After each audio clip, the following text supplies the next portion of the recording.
uzoma ingake udubizela kule ndawo ube wena uzelezinto zakuleya ndawo uyangizwa la yebo sizokutshala ukuthula cha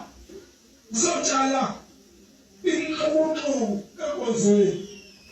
siyezona kahle yebo kuba uhlobo labantu olwesimanga benomoya ingcwele kodwa abantu abanawo ukuthula uyangizwa la yebo uyangizwa kahle yebo abantu abamumeliswa umoya ingcwele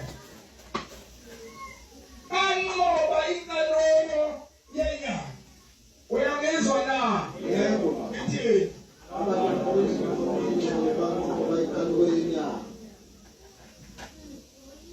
amaJuda amaGreki amaSamariya kwakungezona izizwe ezayithandana kwakuyizizwe ezazilwa zibanga umbuso omhlaba kodwa lafika ivangeli likaJesu Kristu lakuqeda ukuGreki lakuqeda uJuda lakuqeda uSamariya uyangizwa na yebo bonke labo bantu babizwa ngegameni lodwa kwathiwa u-Israyeli